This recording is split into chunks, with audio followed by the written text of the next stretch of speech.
no Salmo 34, verso 15.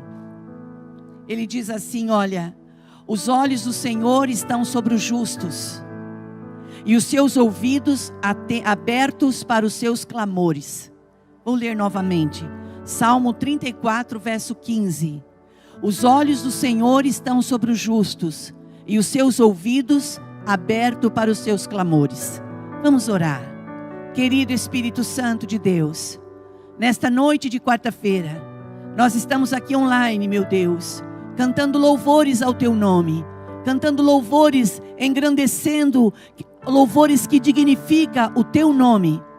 Ó meu Deus, que ao chegar nos lares das famílias, que chegar ao som dos ouvidos das pessoas que vão acompanhar ou que já estão acompanhando esse culto, nós sejamos grandemente abençoados. Que nesta noite nós sejamos tocados com um toque de grandeza, que nós sejamos sarados, curados pelo poder da Sua palavra. Nós oramos, Senhor, e acreditamos que para o Senhor nada é impossível. Nós cremos no nome precioso e bendito de Jesus. Amém e amém. Amém, queridos. Meus irmãos, nós gravamos o chá da tarde, e todas as vezes que eu gravo o chá, eu digo assim, é algo da minha vida mesmo. Eu digo assim, olha, eu espero que você e a sua casa estejam bem. E é isso que eu quero dizer. Eu espero em Deus que você esteja bem, que você esteja firme, que você esteja edificado, sustentado com a graça e a misericórdia do Senhor. Hoje de tarde, nós tivemos um momento a sós com o Senhor.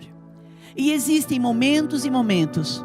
Existem momentos que nós nos prostramos de alegria, nos alegramos, celebramos e damos glória. Existem dias que nós nos prostramos para chorar pela vida de outros, clamar pela vida de outros. E existem dias que nós temos que chorar por nós mesmos. E hoje eu tive um desses momentos. E um momento que eu precisei me calar. Eu entrei no meu quarto, fechei a porta, abri a minha janela e fiquei olhando para a nossa cidade. Olhando para o horizonte da nossa cidade. Mas nem olhar para a cidade, algo que eu gosto tanto de fazer, estava me motivando. Não estava conseguindo me alegrar, algo que eu faço todos os dias. E nesse momento eu percebi que era momento de estar a sós com Deus mesmo, e se calar e ouvir o que o Senhor queria falar. Porque muitas vezes nós nos reunimos, ou até então reuníamos, e daqui a pouco, em nome de Jesus, nós vamos voltar a nos reunir. Quando passar essa pandemia, existem pessoas negativas que dizem assim, olha, o mundo não será mais o mesmo. Irmãos, eu não sei se o mundo não vai ser mais o mesmo. Eu sei de uma coisa, eu sei que a igreja do Senhor, ela não vai ser mais a mesma, ela vai ser melhor do que ela era. Porque nós já entendemos que, para nós, o que nós podemos ter outras coisas para fazer. Nós trabalhamos fora daqui. Nós temos pessoas que são formadas, trabalham, defendem o seu pão diário. Nós somos pessoas que temos profissões. Mas quando o nosso tempo de culto ao Senhor, nós cantamos para o Senhor, nós ouvimos a palavra, nós servimos ao ministério. Quando o pastor estava testemunhando o testemunho da família do Walter, da Vanessa e da Clarinha, eu fiquei bastante emocionada, porque é uma família que está envolvida na obra de Deus. De repente você fala assim, mas quem é o Walter? Quem é a Vanessa? E quem é a Clara? Quem são? De repente você conhece de vista, mas o Senhor, Ele conhece o nosso coração. O Senhor, quando olha para nós, Ele não nos vê como uma massa humana. O Senhor, Ele vê a nossa individualidade. E a palavra no Salmo 34 diz que os olhos do Senhor estão sobre os justos, e os seus ouvidos abertos para os seus clamores. Olha só, na campanha de 12 dias, há 5 anos, ele colocando diante de Deus, é direito meu me aposentar, e sem ter muito bons resultados, mas aguardou no Senhor, toda semana ouvindo a palavra. Irmãos, olha o segredo de nós ouvirmos a palavra. Tem um provérbio popular que diz assim: água mole em pedra dura, tanto bate até que fura. É verdade. É verdade isso. Irmãos, quando nós paramos para ouvir a voz do Senhor, você de repente pode pensar assim: nossa pastora, mas eu faço isso desde a minha meninice, eu faço isso desde a minha mocidade, eu tenho parado para ouvir ao Senhor. E eu te digo, não pare de sentar para ouvir ao Senhor. Lembra que nós falamos dias desses aqui, quando Jesus visitou a casa de Marta e Maria. Jesus chegou e foi recepcionado, e Maria foi logo sentando para ouvir a sua voz. Marta, toda preocupada com os afazeres, vai lá e pergunta: Senhor, não te incomoda de que minha irmã me deixa servir só?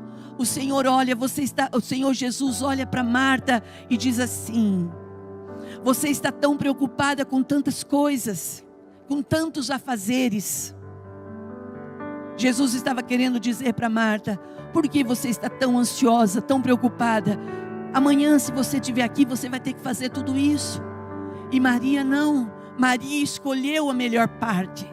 Maria sentou aos pés do Senhor para ouvir a sua voz. Quando nós ouvimos a voz do Senhor, quando essa palavra ela é recebida por nós, ela é guardada no nosso coração. E no dia da nossa adversidade, no dia da nossa prova, é como você clicar lá, você aciona e a palavra vem à sua memória. Aí o profeta Jeremias vem e diz assim: olha, quero trazer à minha memória tudo aquilo que me dá esperança. E o que nós vamos trazer à nossa memória, se nós não paramos para ouvir, se nós não temos nada guardado dentro de nós, na nossa mente, no nosso coração. Nós não podemos ser uma caixa surpresa, nós não podemos ser uma caixa vazia. Nós temos que parar e ouvir e guardar. Guarde a palavra no coração, guarda, e no dia que você precisar, você vai ter. E hoje de tarde, nesse momento de oração, nesse momento de quebrantamento, nesse momento de humilhação, vontade de se humilhar diante de Deus. Os ataques vêm, não vêm, irmãos? Vêm ataques na nossa mente, vêm acusadores na nossa mente. Às vezes não necessariamente pessoas, mas de repente uma pessoa diz uma palavra mal falada, aquela palavra no lugar errado, na hora errada, ela vem como um fermento para levedar toda uma insegurança, toda uma insatisfação, toda uma situação que de repente está na nossa alma. E o que fazer quando isso acontece? Não adianta sair batendo a cabeça de um lado para o outro, não adianta jogar a culpa em ninguém, porque até quando? Até quando, como seres humanos, nós vamos ficar com a síndrome de Adão? Lembra no Éden, quando a palavra de Deus diz, no Éden, no cair da tarde, o Senhor passeava sobre o jardim, e Ele foi procurar por Adão, e quando Ele o procurou, Ele não achou. Não que Ele não achou, Adão não se deixou ser visto, e o Senhor disse: Adão, onde você está? E aí Adão vem, ele mais Eva, e eles vêm todos cobertos com folhas, cobrindo a sua vergonha, a sua nudez. E o Senhor pergunta: o que houve? O que aconteceu? Ao invés de Adão dizer assim: olha, eu e a minha esposa comemos do fruto, desobedecemos, comemos do fruto da árvore que o Senhor disse que não éramos para comer. Ele logo olha para o Senhor e lhe diz assim: a mulher que tu me deu, ou a mulher que tu me preparou, que o Senhor me preparou, ela me deu do fruto e eu comi, e olha como eu estou. Isso é uma síndrome das pessoas, do ser humano querer se vitimar. Não digo das pessoas, eu digo de nós, natureza humana. Nós temos que tomar muito cuidado, irmãos, para não nos fazermos de vítimas, para não nos postarmos como vítimas e coitadinhos, porque Deus, Ele não trabalha com os vitimados, Ele não trabalha com espírito de autocomiseração. Deus muitas vezes Ele permite nos entristecer com a consciência dos fatos, mas quando nós confessamos que erramos, o Senhor Ele traz alegria para o nosso coração. É verdade. Existem situações que nós sabemos que é verdade e nos gera tristeza. Mas quando nós paramos, trazemos a memória, trazemos a confissão, trazemos a boca, confessamos com a nossa boca que erramos, que pecamos, que falhamos, que esperamos do outro, o Senhor, Ele traz alegria. Eu gosto muito dos Salmos, quando Davi escreve assim, que o homem que confessa o seu pecado e o abandona, ele alcança a benevolência. O homem, a mulher, o moço, a moça, que reconhecer que é pecador, que reconhecer que foi gerado em pecado e tem uma vida de pecado, e essa pessoa humildemente se aproximar do Senhor dizendo: eu reconheço que sou pecador e eu preciso do Senhor na minha vida. O Senhor diz que quando nós falamos: eu não quero mais uma vida desregrada, uma vida de desobediência, eu não quero mais ter uma vida de adultério, eu não quero ter mais uma vida de prostituição, eu não quero ficar preso mais a pornografias, eu não quero mais arrumar cadeias na minha mente para me aprisionar, eu não quero mais ficar preso em teias de mentira, porque tudo isso é cadeia que a gente não vê as grades, mas elas estão lá nos aprisionando, e ninguém vê, só quem vive é que sabe. E aí nós nos tornamos um poço de amargura, um poço de angústia, de tristeza. E o que fazer? Nem sempre nós conseguimos ir para um profissional, nem sempre nós podemos ser conduzidos por um psicólogo, um analista, nem sempre nós somos acompanhados de perto por homens e mulheres de Deus, porque estamos fechados. Mas quando nós ouvimos a voz do Senhor no nosso coração e nós a aceitamos, oh bendita palavra, quando nós aceitamos a palavra de Deus, ela é como um favo de mel. A palavra de Deus, ela transforma a gente. A palavra de Deus, ela traz paz para a nossa alma. A Bíblia diz que a paz que excede todo entendimento.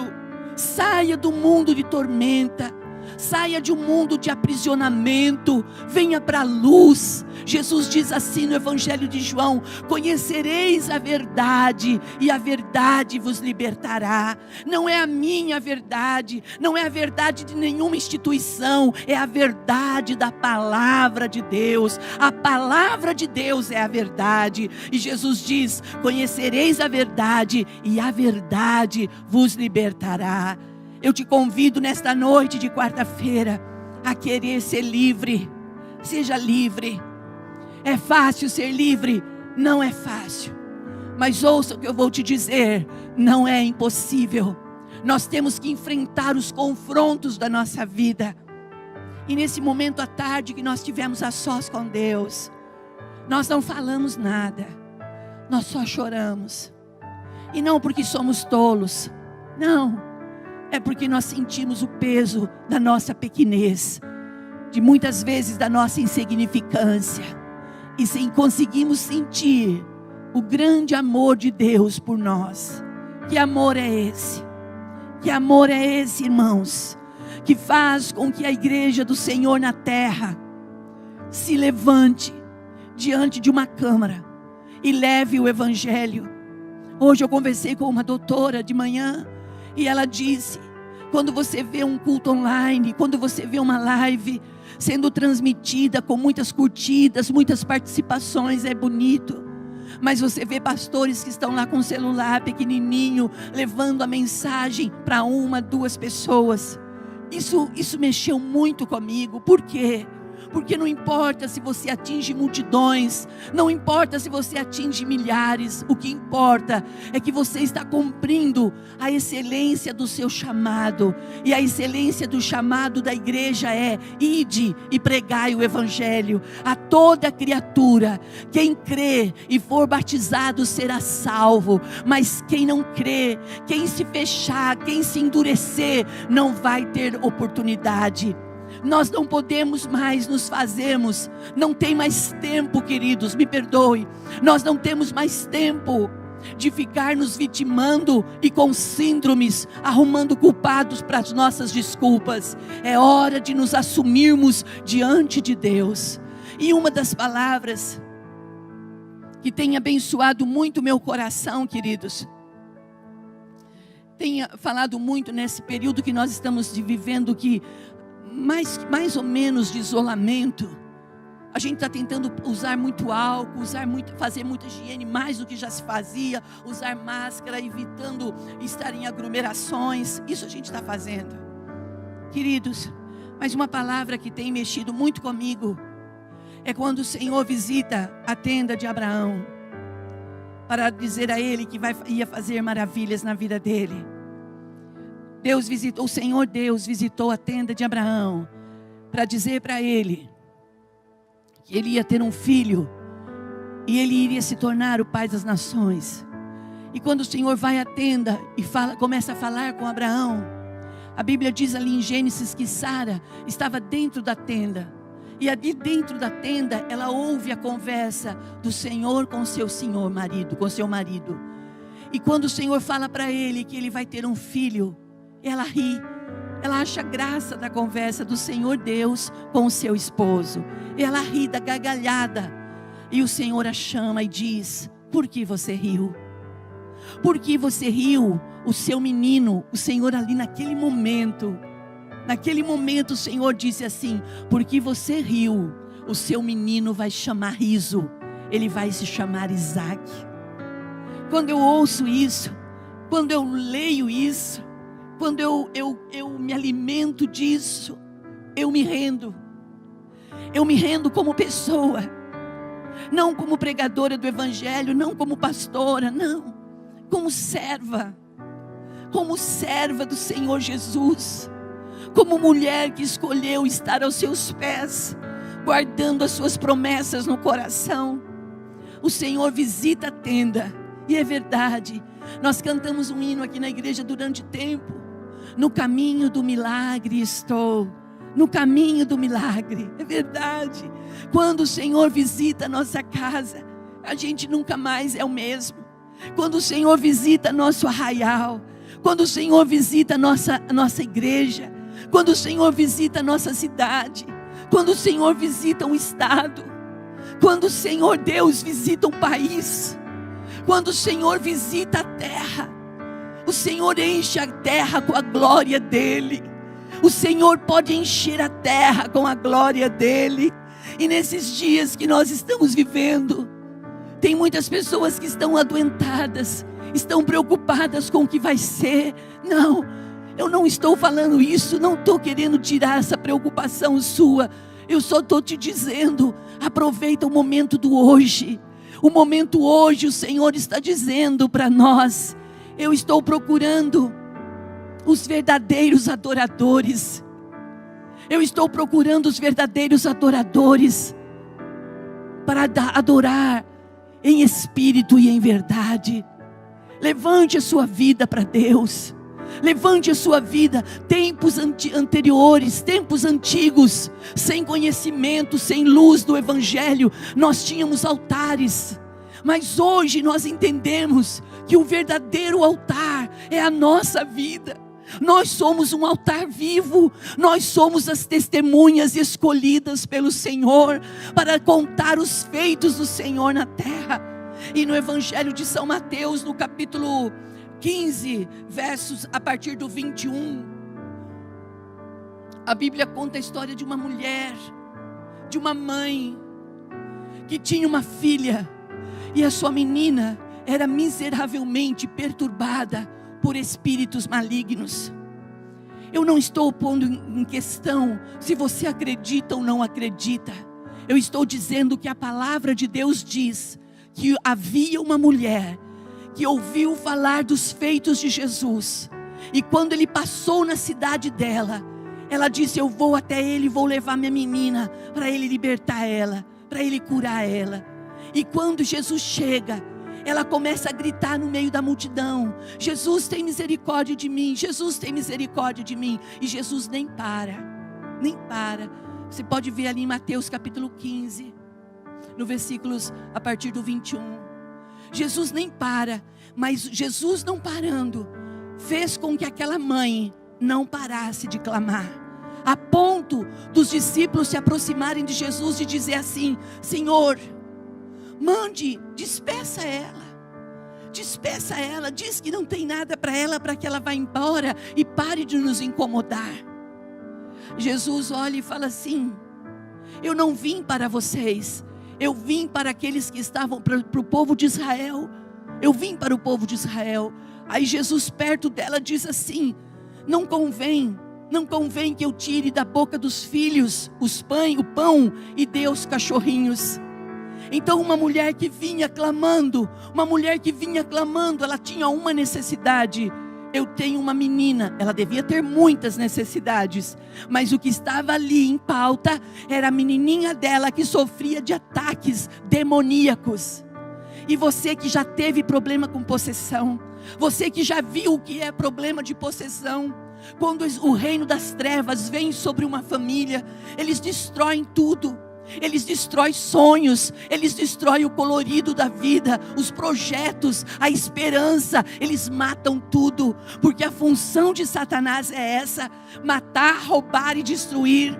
Mas Jesus diz: eu vim para que vocês tenham vida, e vocês a tenham em abundância. E nesta noite de quarta-feira, em o nome de Jesus, eu peço a você, ouça o que o Senhor está dizendo. Eu quero que tu seja livre, eu quero que você seja abençoado, eu quero que você ouse acreditar no novo do Senhor, eu quero que você se dê uma chance, eu quero que você se dê uma oportunidade de viver o sobrenatural. Quando Jesus olha para aquela mãe dizendo: não convém que eu tire da boca dos meninos os filhos e dê aos cachorros, ela se prostra diante dele e diz assim: por favor, Senhor, me ajude. É verdade, não convém tirar da boca dos filhos e dar aos cães, mas os cães também precisam comer das migalhas que caem da mesa dos seus senhores. Aquela mulher, quando diz isso, Jesus olha para ela e diz assim: que fé grande você tem. Ele quis dizer: que surpreendente é a sua fé, que fé maravilhosa, que fé maravilhosa. Nós contamos sobre milagres, eu conto sobre as batatas, eu conto do pastor Jesse Willie, de um bairro ali nos Estados Unidos, no Harley. Um pastor que teve nem mais e nem menos do que 16 filhos. E eles tinham apenas para o almoço 3 bifes de fígado. E a esposa diz para o marido: nós só temos 3 bifes para o almoço, e os meninos precisam comer. O marido sai para trabalhar e diz assim: prepara o que nós temos, que para de tarde nós vamos dar um jeito. O pai estava dizendo assim: eu vou fazer o que eu posso. Mas na mente daquele pastor Jesse Willie, ele estava dizendo, no coração dele: o Senhor vai preparar para a gente o que comer. Não deixe de abrir a sua boca e falar palavras boas. Não deixe de abrir a tua boca e profetizar milagres sobre a sua vida, mesmo que as circunstâncias sejam desfavoráveis, mesmo que o poder da palavra não combine com a atual circunstância, mesmo, fale palavras boas, palavras de cura, palavras de providência, palavras de provisão. Queridos, ai meu Deus, um dos nomes do Senhor, um dos nomes é Jeová Jireh, o Deus da provisão. Na semana passada nós falamos que o Senhor providenciou o cordeiro para si. Quando Abraão foi sacrificar o menino Isaque, o Senhor providenciou um cordeiro, um carneiro selvagem, amarrado pelos chifres ali. E neste momento eu estou dizendo para você que quando o pastor Jesse Willie sai para trabalhar de manhã e volta, a esposa pegou a frigideira e picou os bifes e começou a servir para os meninos, 16 meninos, mais o pai e a mãe, 18 pessoas. E a frigideira ia de um lado, ia do outro, e não parava de ser acrescentado os bifes dentro da frigideira. O que aconteceu? Foi algo que eles viveram. Eles viveram um milagre. Eles só tinham 3. E o Senhor multiplicou os bifes para eles. E quando os meninos todos estavam satisfeitos, ainda havia bife na frigideira. Alguém pode dizer: eu não acredito nessas coisas. Então você não pode dizer que você acredita na Bíblia. Porque Jesus também tinha 3 pães e 2 peixes. E ele levanta para o céu e dá graças. E uma multidão de mais de 5.000 homens, sem contar mulheres e crianças, comeram daquele pão e daquele peixe. O Senhor é especialista em fazer milagres. O Senhor não é o Senhor para ser nosso mordomo. Ele é Senhor da nossa vida. A Ele pertence toda a honra, toda a glória e todo louvor. O poder da vida e da morte está nas mãos do Senhor. Oh, aleluia, aleluia, aleluia. Glória a Deus, porque o poder da vida está nas mãos de Deus, porque o poder da morte está nas mãos de Deus. Se porventura tem sido enviado sobre a sua vida palavras que você não vai conseguir, que não vai dar certo para você, rejeita. Isso não é positivismo, isso é atitude de fé. Profetiza: maior é o que está em nós. Aquele que operou no passado, Ele opera hoje. Aqueles que duvidam, vai passar pela vida e não vão ter a experiência de passar pelo caminho do milagre. Mas se eu e você estamos vivendo milagres, quantos milagres eu já vi, quantos milagres eu já o presenciei, quantos milagres nós buscamos, e o Senhor, pela sua misericórdia, ouviu o nosso clamor. Aleluia. Quando aquela mulher de nacionalidade diferente diz para o Senhor: ajuda-me, Senhor, a minha filha está miseravelmente perturbada, não convém que o Senhor tire da boca dos filhos e dê aos cães, mas é verdade que os cães comem das migalhas da mesa do seu dono. Jesus fala assim para ela: hoje mesmo o seu milagre já está liberado. E a menina foi liberta milagrosamente. Se você tiver problema de possessão na sua casa, se você tiver pessoas na sua casa que sofrem de influência negativa, comece uma campanha. Mas não vai começar uma campanha de cara lavada. Se prepare, jejue e ore, leia a palavra, profetiza a palavra, libera a bênção sobre a sua casa. Oh, glória a Deus, glória a Deus. Há muito tempo, não muito também, eu sempre conto aqui para os irmãos, e vou contar online hoje. Quando nós fomos ter o nosso primeiro bebê, eu tive um problema de eclâmpsia. Minha pressão foi muito alta. E na hora do apavoramento, na hora de socorrer, meu bebê nasceu sozinho numa cama, de uma segunda-feira de manhã, bem cedo, sobre uma cama sem lençol, só no plástico. Eu fiz o parto da minha filha. Mãe de primeira viagem, não tinha noção do que estava se passando. Deus me deu a graça de fazer o parto da minha filha, da Marcela. E quando eles viram a situação e vieram acudir, porque eles precisavam salvar alguém, eles me seguraram forte.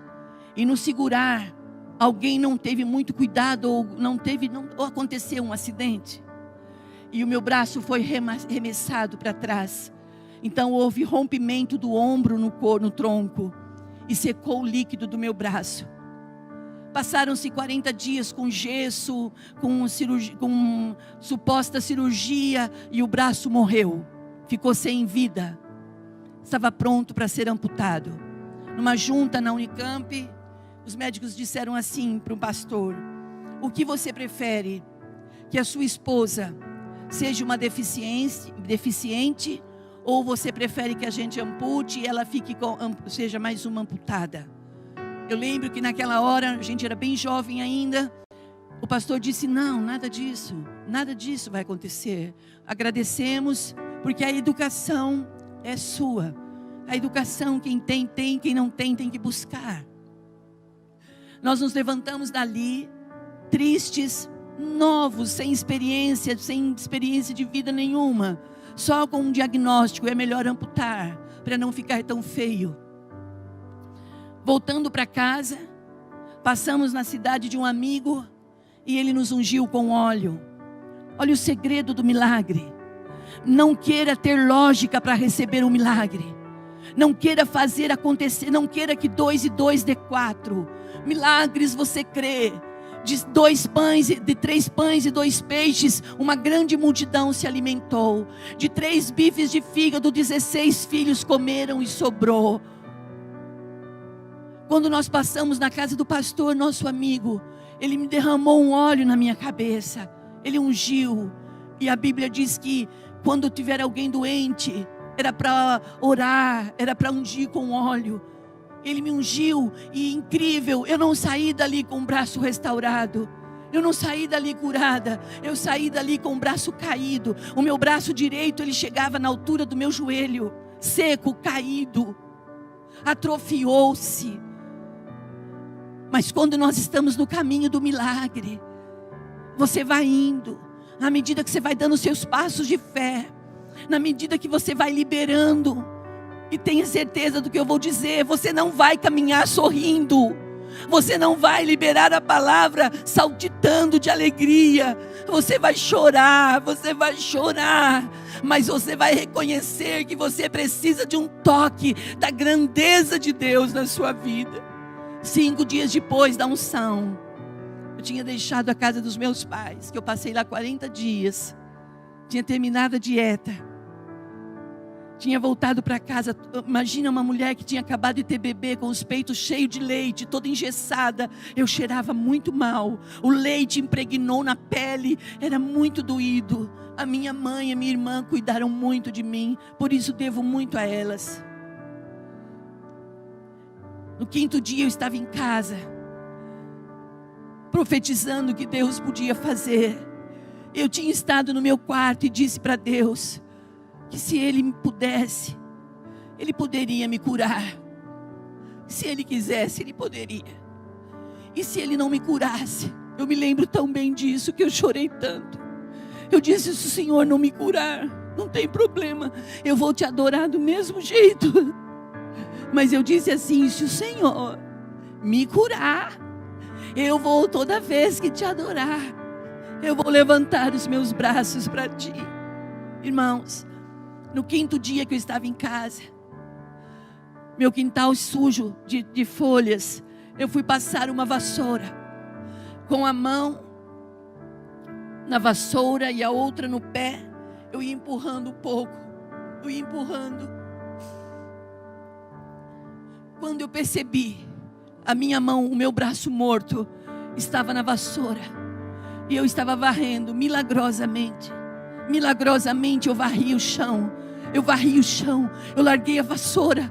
Quando eu prestei atenção que a vida tinha voltado, que o sangue voltou a correr, a funcionar, os meus dedos começaram a querer mexer, voltou a ter cor novamente, começou aquela palidez, aquela forma de morte, estava indo embora, e a vida estava voltando. Eu entrei para dentro da minha casa, e eu gritava muito, porque o braço ainda não levantava, ele estava atrofiado. Isso foi no meio da tarde. Até no final da noite, o meu braço já estava recuperado, para a glória do Senhor. O meu braço foi curado milagrosamente. Por que, pastora, você está contando isso? Existem coisas que você vai receber, existem coisas que você vai viver, existem outras que vão passar por nós e não vamos ter êxito. Mas não importa se eu tiver que perder. O crente não perde, o crente é salvo, é lavado e remido no sangue do Cordeiro. Nós estamos aqui apenas de passagem, tudo aqui vai ficar. E quando o Senhor nos chamar, o que vamos levar é o que vivemos, e os testemunhos vão ficar, e o nome do Senhor será grande, o nome do Senhor será levantado através da sua vida. Não preocupe em querer fazer grandes coisas, não preocupe em querer mostrar nada a ninguém. Somente se preocupe em viver uma vida de propósito e milagres. Que o Senhor visite a nossa cidade e que toda maldição seja anulada no nome de Jesus. Que o estado de São Paulo continue acobertado, continue ungido para vencer. 1000 poderão cair ao nosso lado, 10.000 à nossa direita, não seremos atingidos. Não é por causa do nosso nome, não é por causa do sobrenome, mas é por causa do amor, da aliança que o Senhor fez para nos ter para Ele. Receba nesta noite o seu milagre. Pensando na comunidade e para facilitar a vida de cada um, nossa igreja possui 3 formas para devolvermos os dízimos e as ofertas. Você pode comparecer em um dos cultos em nossa igreja ou entregar para nossos pastores de plantão. Lembrando que o templo fica aberto das 8 da manhã às 18 horas. Você pode fazer uma transferência bancária, sendo TED ou DOC, do banco de sua preferência, ou um depósito direto no caixa, lembrando dos nossos dados para depósito ou transferência. Agora, você pode usar o Pix, um jeito prático e rápido de fazer pagamentos. Para fazer, é muito fácil. É só acessar o aplicativo do seu banco e escolher Pix. Clique em transferir e coloque a chave do destinatário. Na nossa igreja, a chave é o número do CNPJ. Digite o valor, confira os dados da conta e clique em transferir. Pronto, transferência realizada com sucesso. Para entregar o seu dízimo ou a sua oferta, faz um Pix.